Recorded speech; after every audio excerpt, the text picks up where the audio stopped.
Yes भाई बनो। सबसे पहले DBMS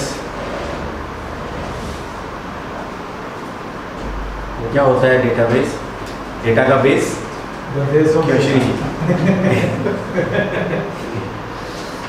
डेटाबेस मैनेजमेंट सिस्टम। देखिए समझिए, डेटाबेस बेसिकली अपन ये कहते हैं, डेटाबेस हम कहते हैं कलेक्शन ऑफ डेटा। बहुत बड़े डेटा का जो कलेक्शन है दैट इज डेटाबेस। जैसे सपोज आपने कहा कि आपका जो कॉलेज है, आपके कॉलेज के सारे स्टूडेंट्स का डेटा आपको कहीं रखना है। एक रजिस्टर बनाया, उस रजिस्टर के अंदर आपने अपने कॉलम बनाए और उसके अंदर आपने सारे स्टूडेंट्स का डेटा रख दिया। That's a database. तो database is nothing but collection of data. ठीक है, आप हमारे यहाँ जितने भी स्टूडेंट्स हैं, हमने सारे स्टूडेंट्स का अपना डेटा मेंटेन करके रखा। कौन कौन स्टूडेंट थे, कितनी फीस जमा करवाई, कौन से कोर्स में आए, कब आए, हमने सारी डिटेल मेंटेन कर ली। वो क्या है? डेटाबेस है। बैंक के अंदर आपने अकाउंट खुलवाया, आप आए दिन उसमें कभी पैसा जमा करवाते हैं, कभी निकालते हैं। वो सारी जो इन्फॉर्मेशन है वो बैंक के पास कहीं स्टोर्ड है, तो उसे क्या कहेंगे? डेटाबेस।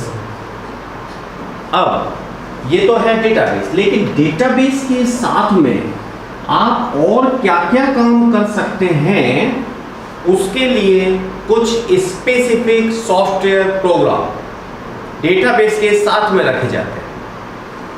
तो अगर मैं डेटाबेस मैनेजमेंट सिस्टम की बात करूं, तो database management system is simply a collection of database. मेरे पास क्या है? डेटाबेस है, मेरे पास सेट ऑफ प्रोग्राम्स है, सॉफ्टवेयर है ना, प्रोग्राम्स का सेट है, सेट ऑफ प्रोग्राम। और ये सेट ऑफ प्रोग्राम क्या करता है? जो कि डेटाबेस को मैनेज करता है। मैनेज क्या हो सकता है साहब? कोई नया स्टूडेंट आ गया, उसका डेटा डालना है। कोई स्टूडेंट चला गया, उसमें लिखना है कि भाई इन्होंने इंस्टीट्यूट या कॉलेज छोड़ दिया। किसी स्टूडेंट ने और फीस जमा करवाई, तो उसमें एंट्री हो जानी चाहिए साहब। ये इस तरीके के सॉफ्टवेयर होने चाहिए कि नहीं? कल को मुझे ज़रूरत पड़ी कि भाई मुझे एक्स स्टूडेंट का मालूम करना है कितनी फीस जमा करवाई थी, तो मेरे पास वहाँ पर कोई प्रोग्राम होना चाहिए। कैसे ढूंढूं मैं? ठीक है, तो सेट ऑफ प्रोग्राम जो कि डेटाबेस को मैनेज कर सके। और कोई डेटा स्ट्रक्चर। डेटा स्ट्रक्चर से हमारा मतलब है कि इस डेटा को रखा कैसे है। भाई आपने कहा कि मैंने तो कॉलम बनाए रजिस्टर 1 में और रख लिया, तो डेटाबेस को कैसे रखा है वो आपको डेटा स्ट्रक्चर बता रहा है। तो अगर मैं डेटाबेस मैनेजमेंट सिस्टम की बात करूं, डेटाबेस कलेक्शन ऑफ डेटा, बहुत बड़ा डेटा सेट है हमारे पास, उसको हमने डेटाबेस का है। ठीक है, आपने कहा मैनेजमेंट सिस्टम, जब मैंने DBMS की बात की, मैंने कहा डेटाबेस तो है ही, पर उस डेटा के ऊपर मुझे बहुत सारा काम करना पड़ सकता है। डेटा डालना पड़ सकता है, डेटा निकालना पड़ सकता है, उसमें चेंज करना पड़ सकता है। ठीक है ना, आए दिन मुझे उसकी ज़रूरत पड़ेगी, तो मुझे कुछ सॉफ्टवेयर चाहिए, कोई प्रोग्राम चाहिए। वो हमारे पास प्रोग्राम डेटाबेस मैनेजमेंट सिस्टम का पार्ट है। और तीसरी चीज़ जो है डेटा स्ट्रक्चर, जो कि हमें ये बता रहा है कि डेटा को हम कैसे स्टोर करें। आप अगर याद करें तो डेटा स्ट्रक्चर के अंदर आप पढ़ते हैं binary tree, binary search tree, B tree, ये सब क्या है? डेटा स्ट्रक्चर ही तो है। तो ये आपका जब डेटाबेस है, तो आपका जो DBMS है वो डेटा को कुछ ऐसे ही तो रखता होगा। वो हम क्यों पढ़ते हैं? इसीलिए तो पढ़ते हैं कि भाई जो डेटा स्टोर हो रहा है वो कैसे हो रहा है। ठीक है ना, लिंक लिस्ट आप पढ़ते हैं, है ना, वो सारा हम क्यों पढ़ते हैं? वो हम इसीलिए तो पढ़ते हैं कि आफ्टर ऑल डेटा को कहीं जाकर आपको किसी तरीके से मैनेज करना है, और इनमें से कुछ तरीकों को हो सकता है हमारा DBMS काम में लेता हो। ठीक है, तो DBMS क्या है? पहला, अगर मेरे से क्वेश्चन पूछा जाता है DBMS क्या है, हम कहेंगे DBMS क्या है? डेटाबेस, सेट ऑफ प्रोग्राम और डेटा स्ट्रक्चर। इन सब का जो कलेक्शन है वो DBMS है। इन सब का जो मिक्सअप है वो DBMS है। ठीक है, डेटाबेस है, उस डेटाबेस पे क्या क्या काम करना है उसके लिए कुछ प्रोग्राम होंगे और डेटा स्ट्रक्चर। ठीक है सर? अब हमारे पास अगली बात आती है कि भाई डेटाबेस के क्या फीचर्स हैं, डीबीएमएस के क्या फीचर्स हैं, मैं किसको तो डीबीएमएस कहूँ, या डीबीएमएस क्या क्या काम करना चाहिए, जबकि मैं इसे कहूँ भाई ये डीबीएमएस है ना। ऐसे कौन कौन से काम हैं जो कि एक डीबीएमएस को करने चाहिए। हमने कहा सबसे पहला काम है क्वेरी एबिलिटी। एक एक चीज को समझते चलते हैं। प्रश्न पूछने की क्षमता। भाई स्टूडेंट्स का डेटा मेरे पास है, डेटाबेस है, डीबीएमएस मुझे ऐसी फैसिलिटी देना चाहिए कि मैं उससे पूछ लूं कि भैया सुरेश ने कितनी फीस जमा करवाई है। मुझे ऐसी फैसिलिटी देना चाहिए कि मैं उससे पूछ लूं सुरेश ने कौन सा कोर्स ज्वाइन किया था। मुझे ऐसी फैसिलिटी होनी चाहिए कि भाई कल की क्लास ऑफ हुई है तो मैं सुरेश को फ़ोन कर दूं तो मुझे फ़ोन नंबर बता दें, तो मैं उससे क्वेश्चंस पूछ सकूं। जो डेटा स्टोर है उस डेटा से रिलेटेड क्वेश्चंस पूछे जा सकें, वो फैसिलिटी डीबीएमएस में होती है। समझ रहे हैं यहाँ पर? बैकअप। अब क्या है सर, जरा सोच के देखिए आप इस चीज को। मैं आपको एग्जांपल से इसको समझाता हूं। बैंक, आपका अकाउंट है बैंक के अंदर, ठीक है, आप पैसे जमा करते हैं, निकालते हैं, सारे ऑपरेशंस अपने को परफॉर्म करने पड़ते हैं।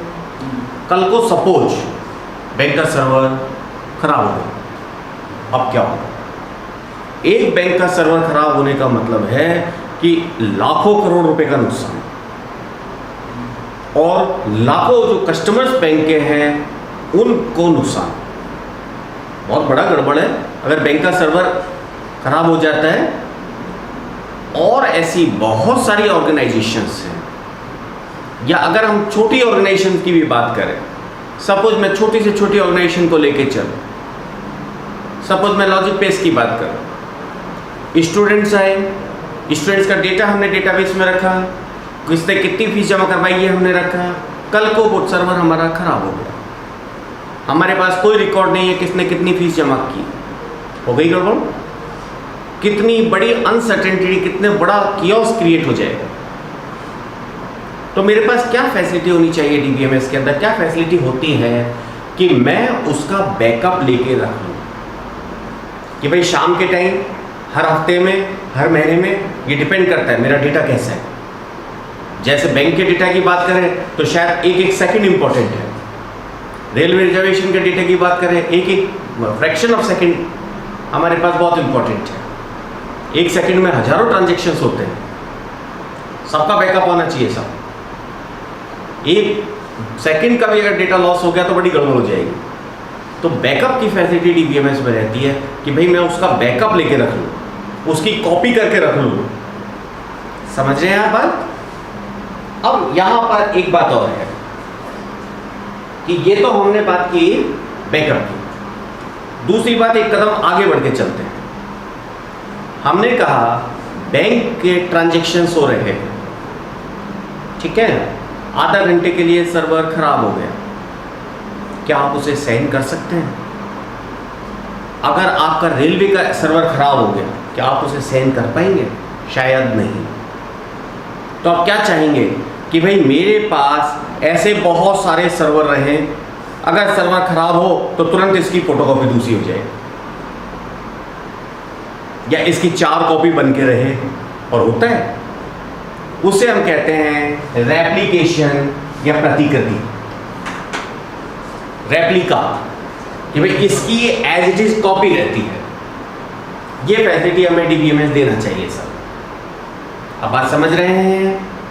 बैकअप और रेप्लिकेशन की फैसिलिटी डीबीएमएस हमें देना चाहिए। 100% क्लियर बात? इसके बाद हमारे पास आती है रूल्स एनफोर्समेंट की फैसिलिटी। रूल्स एनफोर्समेंट की फैसिलिटी। अब देखिए साहब, शिव जी को तो दिक्कत आएगी नहीं, लेकिन अब जैसे हमारे राजेंद्र भाई साहब को दिक्कत आ गई, अकाउंट में 5,000 रुपए से कम होते ही पैसे कट जाते हैं। शिव जी के तो ये है कि जो नंबर है, अमाउंट है, उस अमाउंट के जो 10 जीरो हैं उनसे कम होने पर कटे तब कोई दिक्कत है। सर इनको भी ऐसी दिक्कत नहीं है, ये कोई हमें है। तो बैंक ने एक रूल वहां पर एनफोर्स किया, ऑटोमेटिक रूल बना दिया कि भाई 5,000 रुपए से कम जैसे रहे तो पैसे कट जाने चाहिए। ये फैसिलिटी किसमें है? डीबीएमएस में। सर वो 3 बार से ज़्यादा डालते मोदी जी सरकार ने वो तो बहुत अच्छे अच्छे फीचर्स आजकल हमारी गवर्नमेंट्स ने और बैंक्स ने आपको दे दिए हैं कि जो भी काम आप करेंगे बैंक के सामने से निकलेंगे पता चला 20 रुपये कम हो गए, है ना। अगर आप वापस से रिटर्न उसी रास्ते से आएंगे तो 20 की जगह 30 रुपये कटेंगे। तो इस तरीके के बहुत सारे रूल्स एनफोर्स कर दिए हैं, है ना। लेकिन ये आपके डीबीएमएस के अंदर फैसिलिटी होनी चाहिए। सबको ये फैसिलिटी नहीं होती। आप बैंक जाते 5,000 आपने पैसा निकाला, 5,000 रुपये से कम रहे, बाबूजी ने कहा सर जी पैसे कटेंगे, अरे सर चलो चाय पानी पीते हैं और बचा लें, हो गई ना दिक्कत। तो रूल्स एनफोर्समेंट की फैसिलिटी यहाँ पर होनी चाहिए, आप जो नियम है उनकी पालना करवा सकें। ठीक है दीपेश भाई साहब। इसके बाद हमने कहा सिक्योरिटी, सुरक्षा होनी चाहिए, डेटा सिक्योर होना चाहिए। अगर मैं ये मालूम करूं या कोशिश करूं कि भाई शिव जी के अकाउंट में सचमुच में पैसे कितने हैं, शिव जी के पापा के अकाउंट में कितने पैसे हैं, क्या मैं मालूम कर पाऊंगा? शायद नहीं। क्यों? क्योंकि बहुत सिक्योर डेटाबेस है। डीबीएमएस हमें वो सिक्योरिटी प्रोवाइड करना चाहिए, प्रोवाइड करता है कि जिसको हमने एक्सेस दिया है वही उसको यूज में ले पाए। ठीक है, क्रैक होती है सिक्योरिटी, वायलेट होती है, थ्रेट्स आते हैं, क्योंकि 100% सिक्योर सिस्टम कि हम कभी सोच नहीं सकते। 100% सिक्योर सिस्टम हम ये कहते हैं कि भाई संभव नहीं है। ठीक है। Changes and access logging, database में आपने कोई भी चेंज किया, उसे उपयोग में लिया, तो उसका लॉग मेंटेन होना चाहिए, वो लिखित में होना चाहिए, कहीं ना कहीं लिखना चाहिए उसको। अगर सपोज मैंने शिव जी के अकाउंट में, मैं गया बैंक में, मेरे बैंक में जानकार थे, मैंने मालूम किया कि भैया शिव जी के अकाउंट में कितने पैसे हैं, पता चला शिव जी के अकाउंट में है 50 करोड़ रुपए, हमने शिव जी को उठा लिया, पापा को फोन किया कि भैया 1 करोड़ रुपए दो तो छोरे को भेजेंगे। पापा ने कहा 2 करोड़ ले लो, भेजना मत। अब पुलिस वाले उस तक कैसे पहुंचेंगे? पुलिस वाले देखेंगे कि भाई फिरौती कितनी मांगी और पता कैसे लगा कितना पैसा है। वो बैंक में जाके, किसी भी ब्रांच में जाके मालूम करने की कोशिश करेंगे कि भाई इस अकाउंट को कहां से एक्सेस किया गया, तो पता चलेगा फला ब्रांच से इसको एक्सेस किया गया, फला आदमी ने एक्सेस किया। उस वक्त उनके पास कौन आया था, उस बाबू ने कौन था, सारी चीजें पता चल जाएगी, क्योंकि चेंज और एक्सेस जब हुआ उसका लॉग मेंटेन हुआ। आप बात समझ रहे हैं? ठीक है, ठीक है। इसके अलावा ऑटोमेटेड ऑप्टिमाइजेशन होना चाहिए, ऑटोमेटेड ऑप्टिमाइजेशन होना चाहिए। अगर कहीं पर हमें आवश्यकता है, अगर कोई ऐसी चीज है कि भाई डेटाबेस की मेमोरी अपने आप कम हो जाए, कितनी मेमोरी काम में ले रहा है, ठीक है, या एक्सेसिंग फास्ट हो जाए, वो सारा अपने आप हो जाना चाहिए। डेटाबेस करना चाहिए, वो चीज ऑप्टिमाइजेशन कर देना चाहिए। समझ रहे हैं आप बात? तो वो ऑप्टिमाइजेशन की फैसिलिटी भी डीबीएमएस में होनी चाहिए। आपके जो संसाधन हैं उनको कम से कम उपयोग में ले, ये डीबीएमएस में फीचर होना चाहिए। आपके कंप्यूटर में नहीं होता है, आपने बहुत देर तक कंप्यूटर को छोड़ दिया तो पता चला कि कंप्यूटर ने ऑटो शट डाउन कर दिया या उसको हाइबरनेशन पे ले गया। वो क्या है? रिसोर्स ऑप्टिमाइजेशन, कि भाई आपकी बिजली खर्च ना हो, यही तो है ना। ठीक है, लाइट चली गई, आपके डेटा को वो सेव करता है कि नहीं, ऑटो सेव, वो क्या है? ऑप्टिमाइजेशन। ठीक है, तो ऑटोमेटेड ऑप्टिमाइजेशन होना चाहिए। ठीक है भैया। मेटाडेटा रिपोजिटरी, मेटाडेटा को स्टोर करना। मेटाडेटा से हमारा मतलब है data about data, data about data, data के बारे में डेटा। जैसे आपने कहा कि भाई आपके पास कोई डेटाबेस है, बैंक का डेटाबेस है, बैंक के डेटाबेस में आपने लिखा कस्टमर आईडी, कस्टमर नेम। अबे कस्टमर आईडी क्या है? तो कहीं पर लिखा होना चाहिए भाई कस्टमर आईडी ये चीज है, कस्टमर नेम ये सामान है। तो डेटा के बारे में डेटा, वो क्या है? मेटा डेटा है। तो डीबीएमएस जो आपका होता है वो ऐसा होना चाहिए, उसमें फीचर होना चाहिए या फीचर होता है जिसमें कि मेटा डेटा को स्टोर किया जा सके, जिसमें कि मेटा डेटा को स्टोर किया जा सके। ठीक है, तो मेटा डेटा रिपोजिटरी उसके अंदर होनी चाहिए। यहां तक का point, any doubt, any question, शर्त, समस्या, आपत्ति, ऑब्जेक्शन?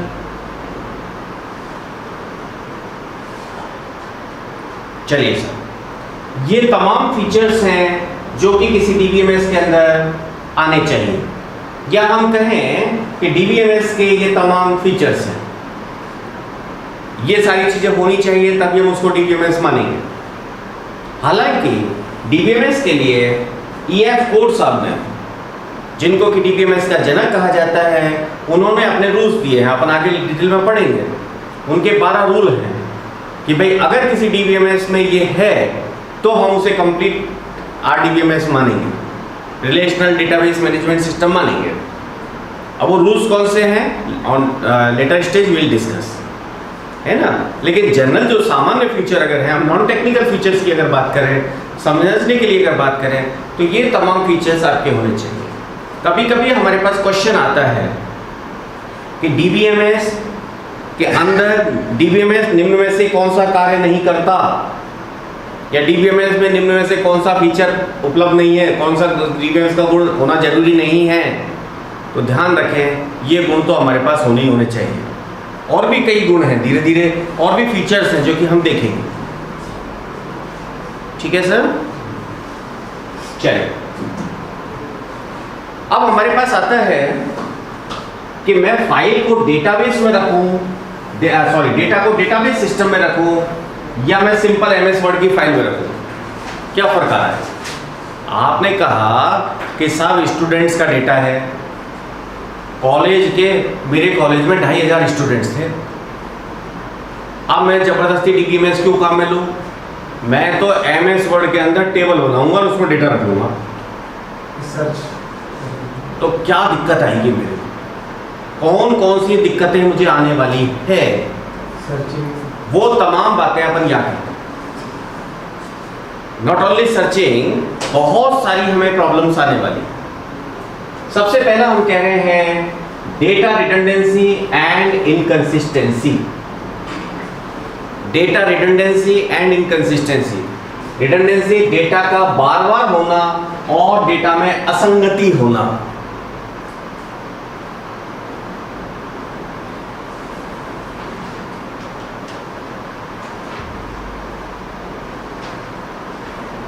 देखिए सर,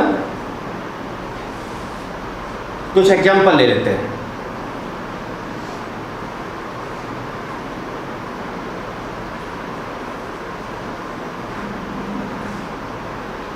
ठीक है भैया, कुछ एग्जाम्पल लेते हैं। जैसे किसी बैंक की बात करें, है ना, ये कुछ कॉमन डेटाबेसेज हैं जो कि आपके सारे एग्जाम्पल्स उनके ऊपर सारे सेट हो जाते हैं, फटाफट आपके समझ में आ जाते हैं। बैंक में आपके हो सकता है 2 अकाउंट है, मान के चले एसवीजे, एसबीआई, अब एसवीजे तो बचा नहीं, आपके 2 अकाउंट है। ठीक है, आपने बैंक से एक लोन भी ले लिया, बाद में आपने एक क्रेडिट कार्ड भी ले लिया। लोन का भी अकाउंट होता है, क्रेडिट कार्ड का भी अकाउंट होता है, आपके 4 अकाउंट होते हैं।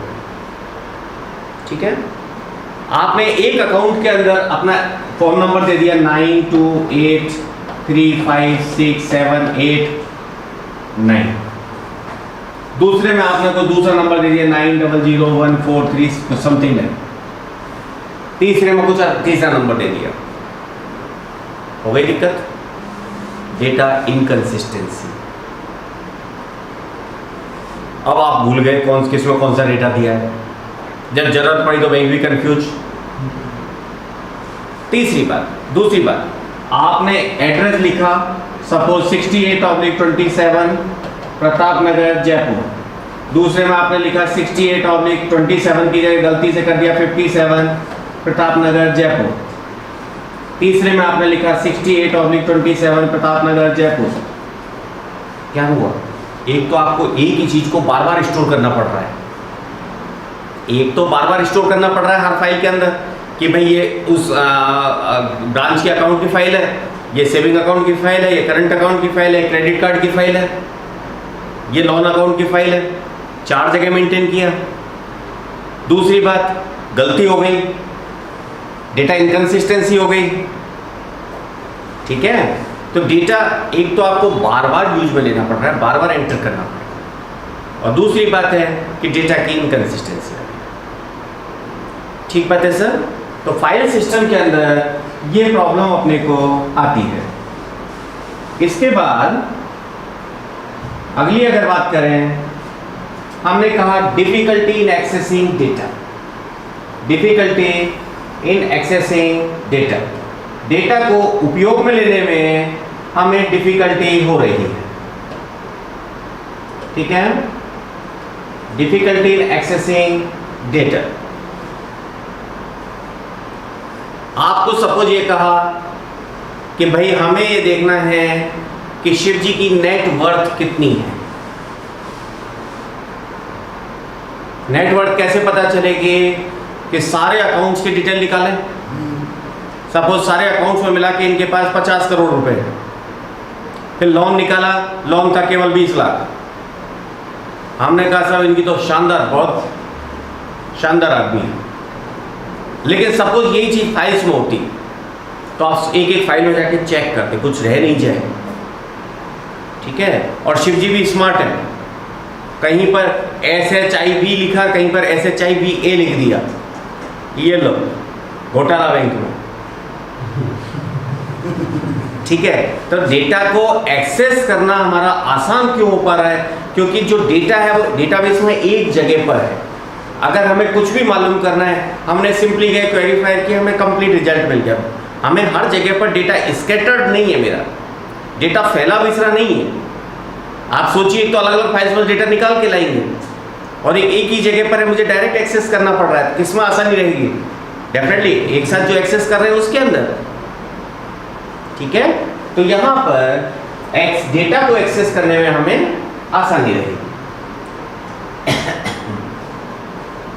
डेटा आइसोलेशन, अलग अलग एकांतवास, कि भैया जो ये डेटा मेरा अलग है, ये डेटा किसका है? सपोज लोन का है, ये डिपॉजिट्स का है, वगैरह वगैरह। और दोनों आपस में अलग अलग है, जब जरूरत होगी तो मैं कंबाइन भी कर लूंगा, रिलेट भी कर लूंगा, और जब जरूरत नहीं है तो मैं उसको आपस में सेपरेट भी काम में ले लूंगा। दोनों की फैसिलिटी ये मुझे दे रहा है। ठीक बात है? Right sir? डेटा आइसोलेशन के बाद अगली जो फीचर हमारे पास है इंटीग्रिटी प्रॉब्लम।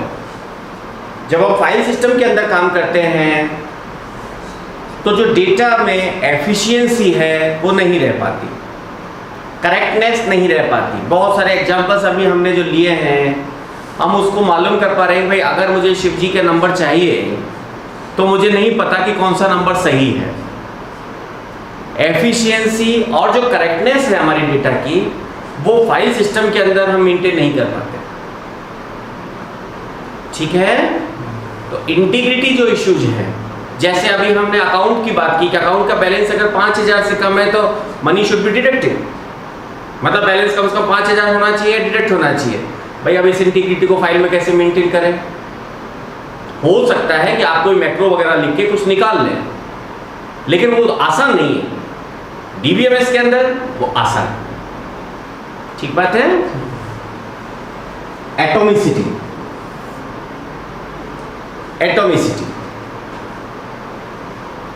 एटॉमिसिटी से हमारा मतलब है कि सपोज शिव जी ने गलती से शिव जी ने गलती से 5,000 का चेक दे दिया दीपेश भाई साहब। शिव जी के यहाँ से तो अकाउंट में से पैसे कट गए, या फाइल में जाके ऑपरेटर ने लिख दिया, या लिख दिया हाथ से लिख दिया। दीपेश भाई साहब के यहाँ चढ़ाते इससे पहले वो चले गए, दीपेश भाई साहब इधर उधर कहीं पर चाय पीने चले गए, या बैंक का जो बाबू था वो चाय पीने चला गया, ठीक है, चेक डस्टबिन में चला गया, दोनों के अंदर डंडे चल गए। एक कहेगा मैंने तो 5,000 दे दिया, दूसरा कहेगा मेरे यहाँ तो आए ही नहीं। क्यों हुआ ऐसा? क्योंकि वो दोनों अलग अलग काम थे, अकाउंट से कटना, इनके अकाउंट में जमा होना। क्यों ना ये काम एक ही होता कि भाई अकाउंट से कटना और इनके अकाउंट में जमा होना, दोनों मिलके एक होगा, या तो पूरा होगा या तो एक भी नहीं होगा, आसान हो जाता, ठीक है। या हम दूसरे अगर एटॉमिसिटी की बात करें कि सपोज शिव जी ने अपना अकाउंट बंद कर दिया, तो दीपेश जी के अकाउंट में कोई रिफ्लेक्शन नहीं आना चाहिए, दोनों अलग अलग चीजें हैं और अपने आप में कंप्लीट है। ये नहीं कि शिव जी से कुछ इनका अकाउंट किसी तरह अटक गया जाके और शिव जी का डिलीट किया तो इनका भी डिलीट हो गया। तो डेटा की एटॉमिसिटी रहनी चाहिए, ट्रांजैक्शन की एटॉमिसिटी रहनी चाहिए। I am getting my point? और ये आपकी डीबीएमएस में संभव है, फाइल सिस्टम में ये आसान नहीं है। देखिए, संभव और आसान दोनों में डिफरेंस, संभव और नहीं हो सकता, दोनों में डिफरेंस है ना। आप मैक्रोज बना के और किसी न किसी तरीके से अगर जुगाड़ करके करना चाहेंगे तो हो जाएगा, लेकिन वो आपको फाइल सिस्टम जो है वो डायरेक्ट वो फैसिलिटी नहीं देता है, तो वो आसान नहीं है, ठीक है। इसके बाद है कंकरेंट एक्सेस एनालिज। कंकरेंट एक्सेस से जो इश्यूज आते हैं, क्या मतलब है सर? कंप्यूटर टीचर की भर्ती के लिए दिल्ली आंदोलन करने के लिए जाना था, ठीक है। जयपुर रेलवे स्टेशन की लाइन पर एक तरफ लाइन लगी थी, अश्विनी जी लाइन में लगे हुए थे, दूसरी लाइन में दीपेश भाई साहब लगे थे, तीसरी में सतपाल जी लगे हुए थे। बाई चांस तीनों एक ही साथ में अपने पहुंचे काउंटर के ऊपर। जयपुर से दिल्ली डबल डेकर का टिकट चाहिए एक पर्टिकुलर डेट का। ऑपरेटर ने तीनों को देख के बताया एक ही सीट है। बाई चांस तीनों ने कहा कर दो बुक, और एक ही टाइम पर तीनों ने उस एक सीट को 3 जनों को बुक कर दिया। रेलवे स्टेशन पर डंडे चल गए, भयंकर डंडे चल गए। कंप्यूटर टीचर की वैकेंसी बाद में आएगी, पहले यहीं पे खून खराबा हो गया। क्यों? क्योंकि एक सीट 3 जनों को रिजर्व हो गई। ये क्या था? कंकरेंट एक्सेस था। एक साथ में एक चीज को, एक आइटम को एक से ज्यादा यूजर्स ने एक्सेस करने की कोशिश की थी। समझ रहे हैं आप बात? अब उस पर आपका डेटाबेस को ये करना चाहिए कि उसको प्रॉपर तरीके से मैनेज कर ले। फाइल सिस्टम तो नहीं कर सकता, तीनों अलग अलग फाइल में लिख रहे हैं, फाइल सिस्टम कैसे मैनेज करेगा? है ना, या करेगा तो वो आसान नहीं है। डीबीएमएस के अंदर इस तरीके की फैसिलिटी होनी चाहिए कि भाई ठीक है, तीनों को एक बता दिया, लेकिन जब चेंज करने लगे तो एक ही चेंज कर पाए, बाकी दोनों कहते भैया हो गई वो, दीपेश जी बाजी मार गए। अब आप तीनों सेट कर लोगे, भैया तीनों को एक पे बैठ के जाना है तो टीटी को सेट करके बैठ जाना। Getting the point? तो कहने का मतलब है कि यहां पर आपके पास ये कंकरेंट एक्सेस के लिए फैसिलिटी होनी चाहिए। एक साथ एक से ज्यादा उपयोग में जो विसंगतियां होती हैं वो फाइल सिस्टम में ज्यादा होती हैं, डीबीएमएस में विसंगति होने के चांसेस नहीं के बराबर रहते हैं। क्लियर है पॉइंट? ओके। और लास्ट पॉइंट हमारे पास आता है सिक्योरिटी प्रॉब्लम्स, सुरक्षा की प्रॉब्लम, सुरक्षा की समस्या। जब हम डीबीएमएस के अंदर काम करते हैं तो हमारा डेटा ज़्यादा सिक्योर होता है। कैसे सिक्योर होता है सर?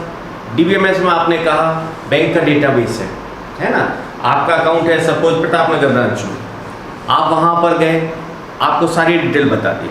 आप दुर्गापुरा गए, वो कहेगा साहब हमारे पास तो एक्सेस नहीं है, हम तो ये अमुक ये 4 चीज़ बता सकते हैं, इससे ज़्यादा देखना है तो आप प्रताप नगर जाइए।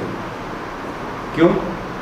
क्योंकि कहीं बैंक का स्टाफ कुछ गड़बड़ ना कर दे, तो उन्होंने सिक्योरिटी पहले ही अप्लाई कर रखी है। और ऐसी अप्लाई कर रखी है कि भैया सेम ब्रांच वाले तो एक्सेस कर लेंगे, दूसरे को नहीं करने देंगे। सिक्योरिटी आपने अप्लाई कर दी ना डीबीएमएस पे, और यही चीज फाइल में होती तो घपला हो गया ना घपला। तो भैया सीधी सी बात यह है कि सिक्योरिटी हम डीबीएमएस के ऊपर अप्लाई कर सकते हैं, लेकिन फाइल सिस्टम के ऊपर बहुत आसान नहीं है सिक्योरिटी को मैनेज करना। ठीक है भाइयों बहनों, यहां तक की बात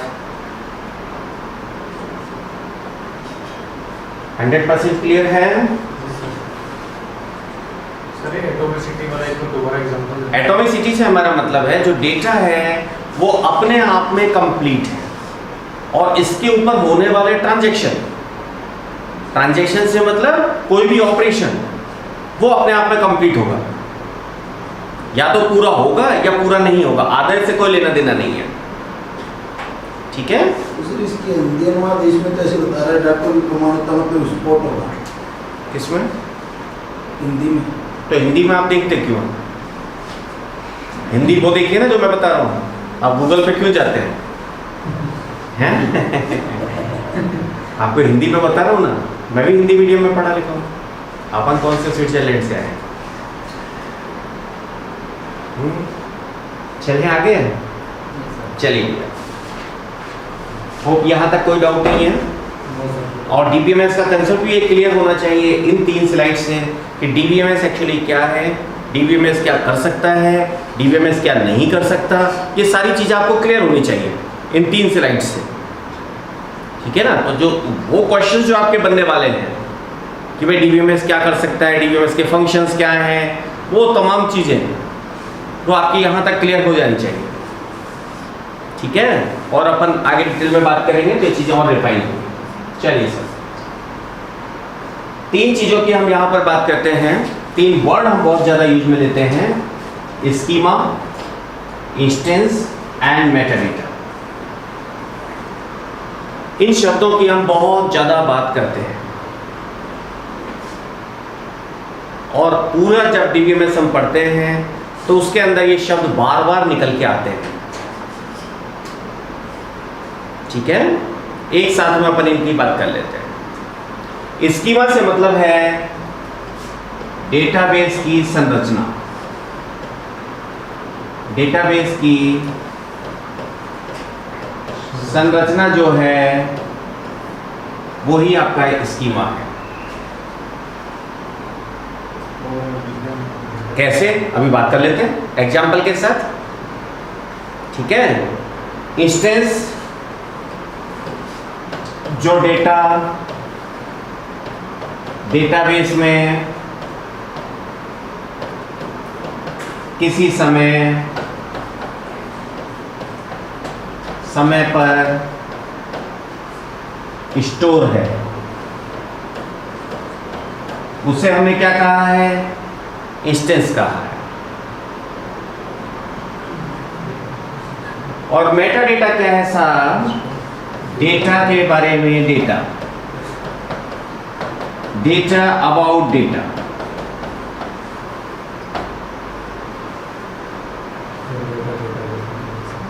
Schema is basically a structure of a database. Those who are completely in English medium, schema is basically the structure of DBMS database. Instance is the data at a particular given point of time, and metadata is data about data. Okay? चलिए sir, अब अपन इसकी detail में बात करते हैं, example से इसको समझ लेते हैं। ठीक है भैया, आपको सपोज स्टूडेंट्स का डेटा रखना है, आपको स्टूडेंट्स का डेटा रखना है। आपने क्या कहा? सब ऐसा करो, एक टेबल बना लो।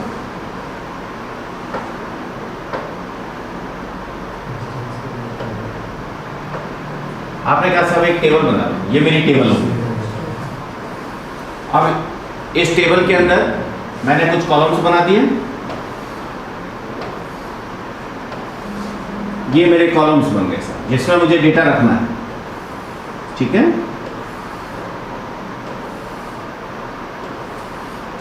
ये मेरी टेबल है, इसमें कितने भी हजारों लाइन हो सकती हैं। आपने कहा साहब मुझे क्या रखना है, एक तो इसमें मुझे रखना है एनरोलमेंट नंबर, मैंने कहा साहब एक तो दूसरा मुझे रखना है स्टूडेंट का नाम रख लो साहब, एक मैंने कहा साहब फादर्स नेम रख लो, दूसरा साहब मोबाइल नंबर बहुत ज़रूरी है, तीसरा साहब व्हाट्सएप नंबर भी ज़रूरी है ना, और हमने कहा साहब ईमेल आईडी भी ज़रूरी है, फिर आपने कहा साहब एड्रेस भी जरूर हो सकता है, या आपने कहा नहीं साहब मुझे व्हाट्सएप की ज़रूरत नहीं है। आप डिसाइड करेंगे ना क्या रखना है क्या नहीं रखना है, ये तो आपका फैसला है ना, आपकी रिक्वायरमेंट के हिसाब से कि भाई डेटाबेस आप किस चीज़ के लिए बना रहे हैं। अगर आप फी को मेंटेन करने के लिए बना रहे हैं तो भाई फी मेंटेन करनी है, और फर्स्ट ईयर की जमा हो गई, सेकंड ईयर की हो गई, फर्स्ट ईयर की नहीं हुई, सेकंड ईयर, ये तमाम आपको सोचना है ना, यही होगा। तो ये स्ट्रक्चर जो है ना दीपेश भाई साहब, इस स्ट्रक्चर को हम कहते हैं schema. This structure is schema actually. 100% clear. जो संरचना बनाई है हमने डेटाबेस में क्या क्या रखना है, वो ही अपना स्कीमा है। फील्ड के name schema. Exactly, name and type.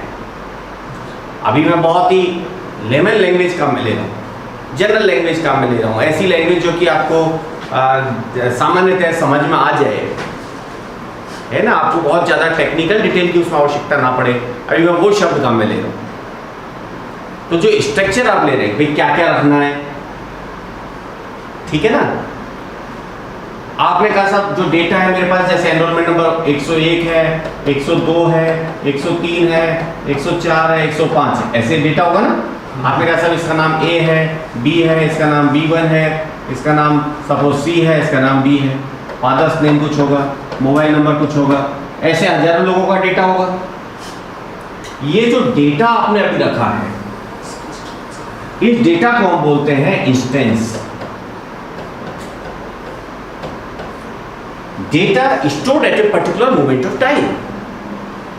भाई अभी क्या डेटा है, वो अभी का इंस्टेंस है, ठीक है, ठीक है। इसके बाद जो तीसरी चीज हमारे पास है मेटा डेटा। अब ये टेबल आपने बना दी, अब सामने वाले ने पूछा EN नंबर क्या है, आपने टेबल बना के किसी को दे दी, तो आपको कहीं पर लिखना पड़ेगा कि भैया EN नंबर का अर्थ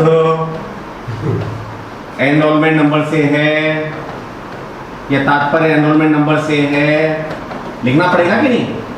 ये मेटा डेटा है, ये मेटा डेटा है।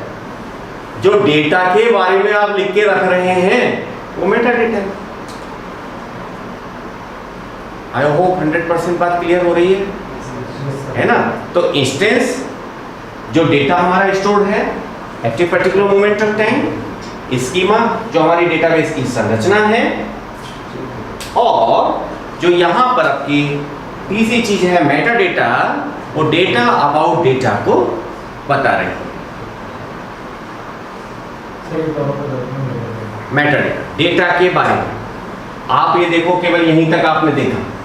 अब मैंने आपसे पूछा भैया ऐसा करो, मोबाइल नंबर व्हाट्सएप में आप एक रखना है या 2 व्हाट्सएप नंबर रखने हैं, मोबाइल नंबर एक रखना है 2 रखना है, तो आप यहां पर आपको बताना पड़ेगा ना, मोबाइल यहां पर यहां पर स्टूडेंट के एक या एक से अधिक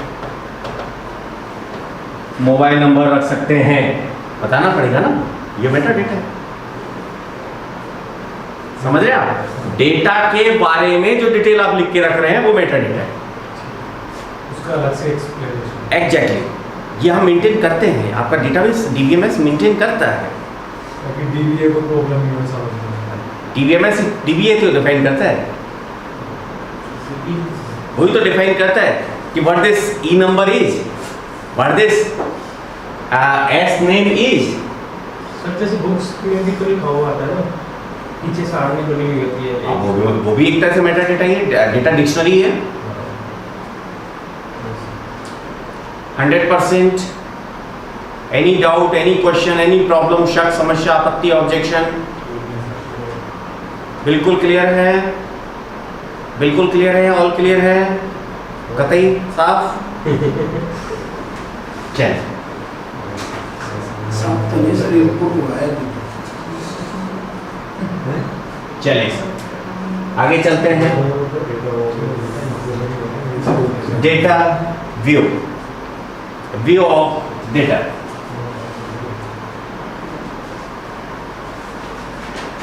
व्यू ऑफ डेटा से हमारा मतलब क्या है? व्यू ऑफ डेटा से हमारा मतलब है कि जब हम डेटा को देखना चाहते हैं तो उसके अंदर की कॉम्प्लेक्सिटी को हम भूल जाते हैं या भूलना चाहते हैं। आपको कहा कि भैया आप बैंक में गए और आपने पूछा भैया मेरा बैलेंस कितना है। उन्होंने आपको बताया भैया अभी आपका बैलेंस है 10,520 रुपये।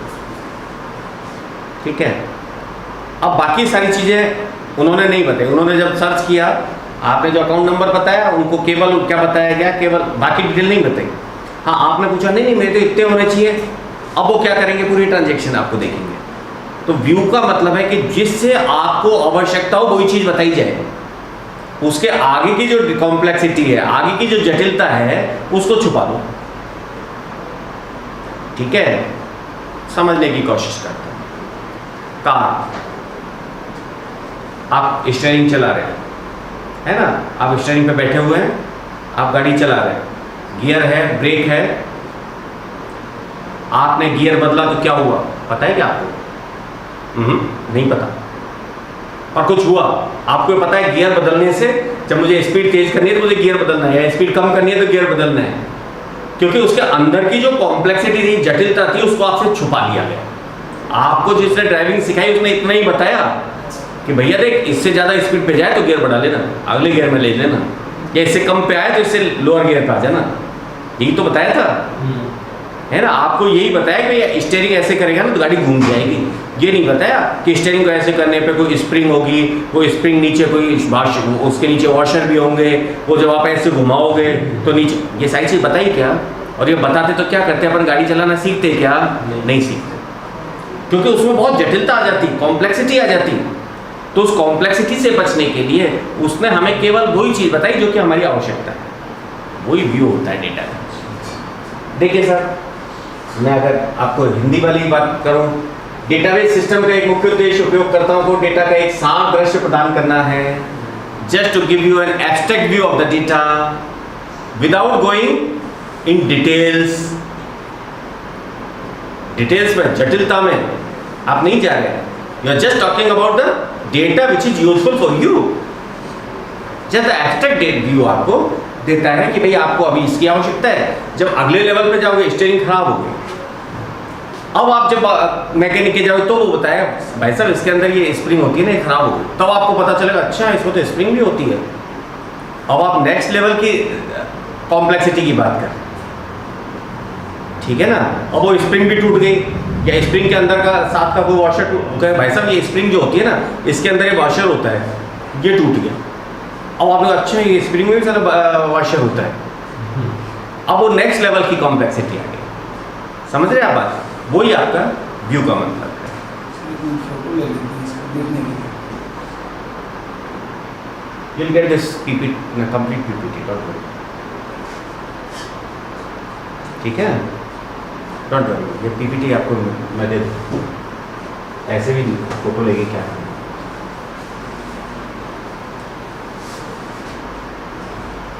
चलें सर आगे। किसी भी डेटाबेस के 3 लेयर्स की हम बात करते हैं। 3 लेयर्स की हम बात करते हैं। कौन कौन सी लेयर्स हैं? फिजिकल लेयर,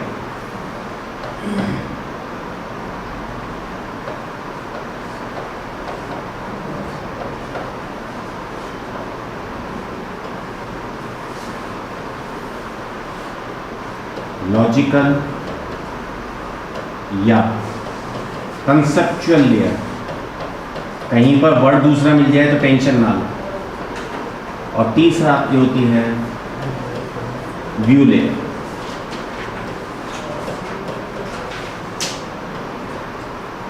व्यू लेयर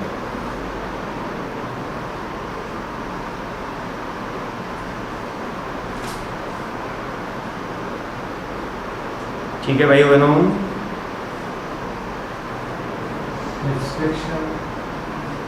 अभी बात कर लेते हैं। अभी हमने बात की कि भाई आपने जब स्टूडेंट्स का डेटा रखा तो आपने तय किया कि आपको रखना क्या है, कि भाई मोबाइल नंबर रखना है, 1 रखना है, 2 रखना है, आपको एड्रेस रखना है या नहीं, पिताजी का नाम रखना है नहीं, ये सब तो आपको सोचना है ना। क्या रखना है ये लॉजिकल लेवल, क्या रखना है ये लॉजिकल लेवल। लॉजिकल लेवल में अपन क्या तय करते हैं कि हमें डेटा में क्या रखना है। वी डिसाइड द स्कीमा, ये स्कीमा ही तो था, क्या क्या रखना है, स्ट्रक्चर संरचना बनाना, यही था ना सतपाल भाई साहब। ठीक है, डेटा स्ट्रक्चर पढ़ा था आपने, पढ़ा था, भूल भाल गए अब तो। उसमें अपन ने बहुत सारी चीज़ पढ़ी थी। क्या पढ़ी थी? लिंक लिस्ट पढ़ी थी, है ना। मैं वैसे याद दिला रहा हूँ, शायद याद आ जाए। ट्रीज पढ़ा था, ग्राफ पढ़ा था, है ना, इंडेक्सिंग भी पढ़ी थी, पता नहीं क्या उटपटांग सी चीज़ें थी। और वो डेटा अंदर जाकर लिंक लिस्ट में स्टोर हो, ट्री में हो, ग्राफ में हो, कुछ होता होगा, तो कैसे स्टोर होता है वो फिजिकल लेवल। कैसे डेटा स्टोर होना है, कैसे डेटा स्टोर होना है, ये फिजिकल लेयर। हम बताते नहीं है डीबीएमएस में, जब तक हमें बहुत ज़्यादा डिटेल में नहीं जाना। अगर डीबीए को आवश्यकता है तो वो बताता है, पर मोस्ट ऑफ द केसेज में जब हम जनरल काम करते हैं तो हम नहीं बताते हैं फिजिकल लेवल, क्योंकि फिजिकल लेवल आपका डीबीएमएस, आपके डीबीएमएस काफ़ी इंटेलिजेंट है आजकल, और वो बहुत सारी चीज़ें खुद डिसाइड कर लेते हैं। आप ये बताते हैं कि भाई मुझे तो ऐसा चाहिए, मुझे तो इतना फास्ट एक्सेस करना है, फिर इंडेक्सिंग करनी है, क्या करना है, बी ट्री बनानी है, वो उनकी अपनी टेंशन है, डीबीएमएस की अपनी टेंशन है। अब सब आपने दुनिया भर का डेटा रख लिया स्टूडेंट का, आपने कहा भैया ऐसा करो, मुझे मोबाइल नंबर बताओ स्टूडेंट के, तो उसने मोबाइल नंबर बता दिया। फी वाले ने कहा भैया कितनी फीस जमा है, तो उसको फी की डिटेल बता दी। आपके प्रिंसिपल ने देखा कि इसकी हिस्ट्री क्या है भैया, कितने मार्क्स आए, कब कितने आए, तो उसको वो डिटेल बता दी। डेटाबेस तो एक ही था। तो आपको क्या चाहिए, वो क्या है, व्यू लेयर है। व्यू लेयर क्या है, आपको क्या चाहिए,